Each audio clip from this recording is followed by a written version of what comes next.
Hi, Mom and Dad. Happy late Palm Sunday. Today's Monday, week 5, and I'm showing you what I'm going to be doing this week. This is my compost pile right here. I just finished the first layer, which is twigs and branches, and then I put some twigs on some branches. I stuck them down to make like a barrier, but I didn't get to complete it on this side. And yeah, you'll get to see what it looks like at the end of the week.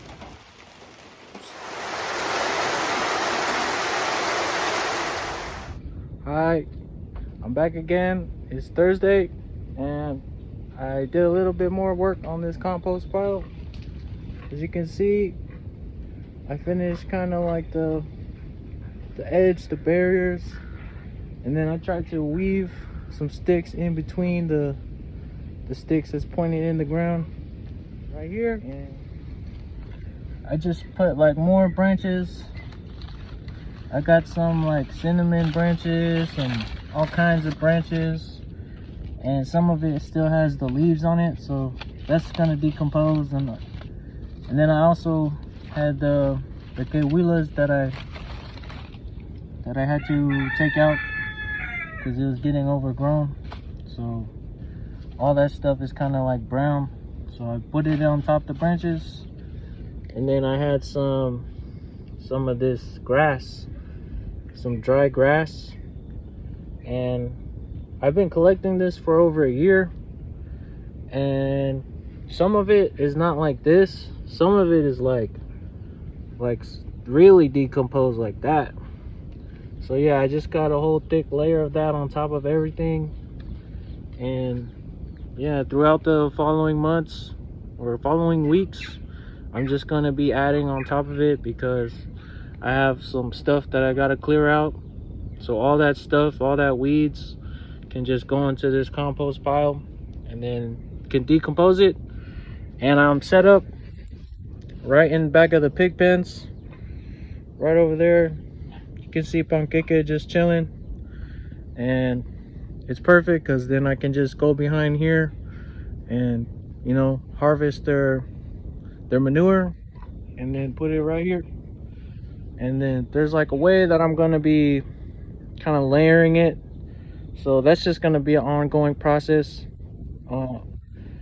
That's gonna be happening while I'm doing my pumpkin plantation.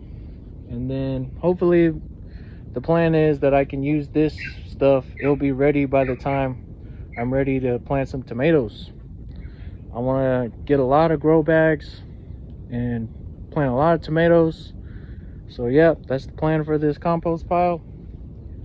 And that might be all that I'm about to do this week, because tomorrow we're gonna be pretty busy with church stuff. So yeah, Grandpa wants me to rest today, but I cannot. I like working. So yeah, this is pretty much all the work I'm gonna be doing for this week. So yeah, I hope you guys, you know, found some entertainment in this, and just happy to see what I'm doing. Okay, here we go. I'm in my plantation, my pumpkin patch, and we're gonna just look at the plants right now. So they're growing vines. I think on Tuesday I noticed that the vines got a little longer, so I just gently started tugging them this way, and now they're trying to grow this way.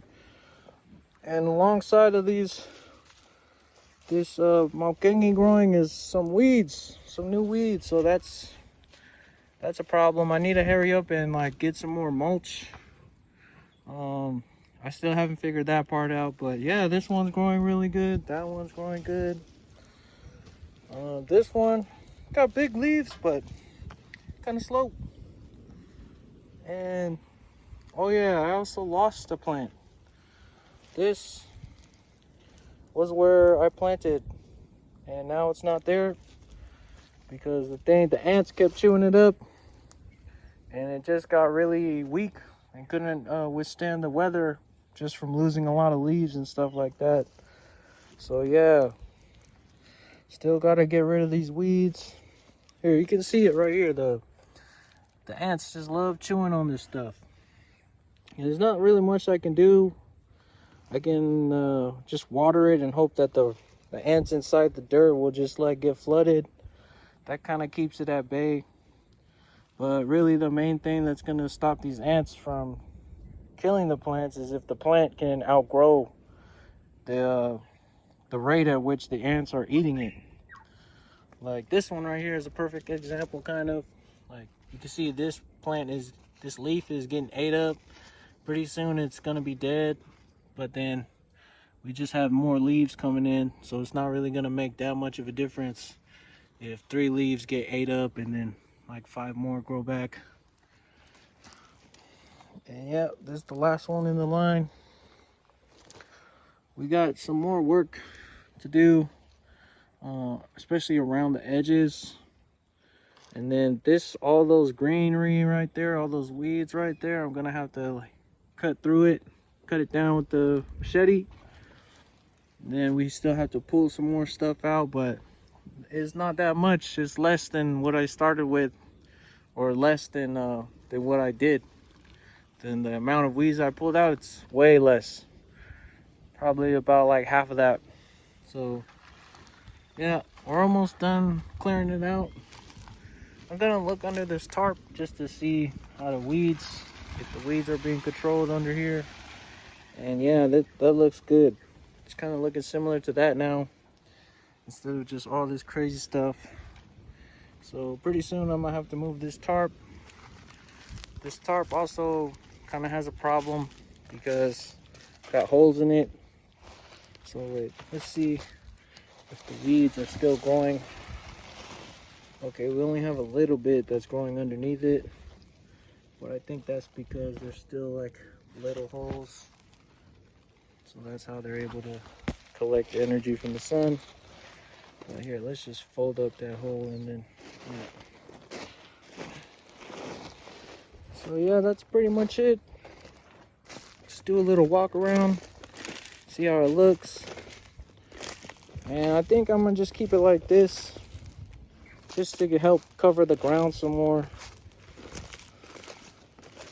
This part right here, all of this stuff needs to go. You need to pull out that and then cut behind all the way to that tree, then coming this way. And then this stuff needs to be pulled out.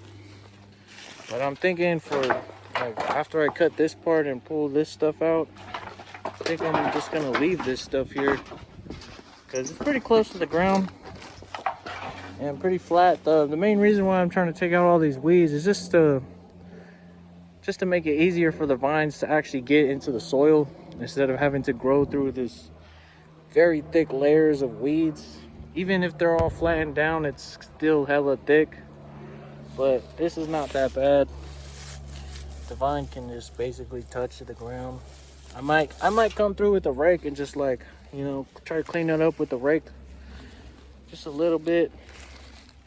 And yeah, over here, this is where I was burning all my stuff. And funny story, as I was doing that little recording of me burning all the stuff, right after I finished recording, there was like a bunch of like flame like going towards all the dry stuff. It was so dry and hot that day that the stuff just easily caught fire, and I kind of went a little overboard on that fire. So you can kind of see like little burnt marks. I went all the way over here, so I had to get the hose, and then just like little firefighter action going on. But yeah, I don't have that much work to do left on this plantation except for just pulling out weeds, a little bit more weeds. We can go back here and see this stuff. This one is kind of awesome. Not these weeds though.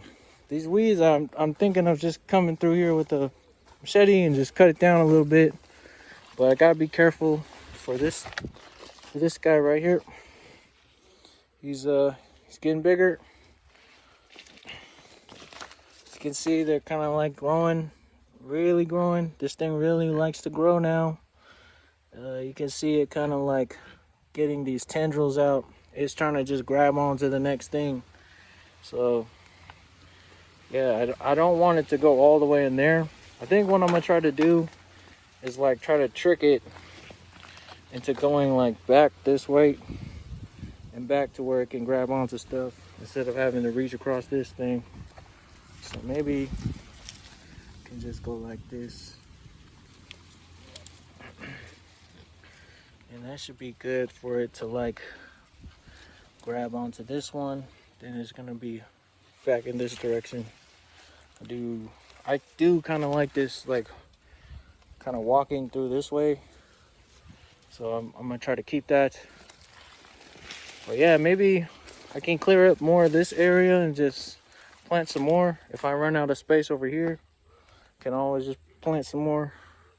It's just a lot of unused land out here that I'm trying to make use of. And it's all a part of just trying to the farm dream that me and Uncle have. So yeah, that's my update for this week, plus that composting stuff. Love you guys.